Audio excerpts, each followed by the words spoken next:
Is fatigue governed, or is it a decision? That's what the comments from this video came down to, and Marcora's lab just dropped a preprint on SportRxiv that speaks directly to this, but it isn't peer reviewed yet. The three authors, including Marcora, had 232 athletes across 4 studies where they built 2 new RPE scales, one for measuring physical exertion and one for measuring mental demand, then compared both to the standard overall SRPE that coaches use everywhere. They ran a multivariable regression, which tells you how much each component explains the variation in the overall rating, and the regression coefficient for physical load came out at 0.548, and for mental load it was 0.351, where physical contributed meaningfully more to the overall score. This means that for standard overall SRPE, which is the one that's used in virtually every mental fatigue study ever published, primarily captures physical demand. The mental side is there, it's just not as much as the physical demand. Study 1 confirmed this directly.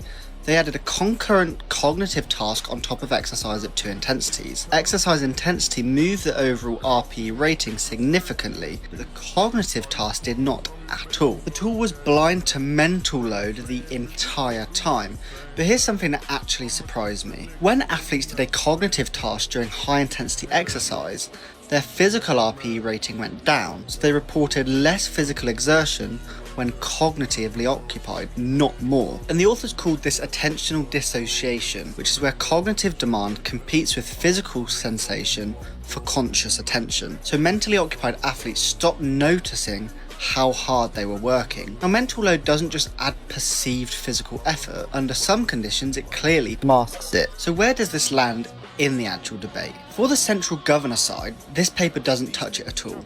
Serotonin at the axon initial segment, Group 3 and 4 afferent inhibition, none of that is there. This operates entirely at the level of conscious perception. For the psychobiological model, it's actually quite supportive, where Marcora's framework says performance terminates when perceived effort exceeds your willingness to continue, and perceived effort has both physical and mental inputs. This preprint shows those inputs are genuinely dissociable, and it shows the standard measurement tool has been systematically underweighting the mental one. The brain endurance training meta-analysis already showed that training mental tolerance transfers directly to physical endurance performance, with an effect size of 0.87 under fatigue conditions, which is large. That's the psychobiological model's strongest empirical evidence. This preprint gives researchers the tools precise enough to actually study why. So it's clear the debate hasn't been settled, especially not for high intensity resistance training, but it's been running until now on instruments that were blind to half of the question.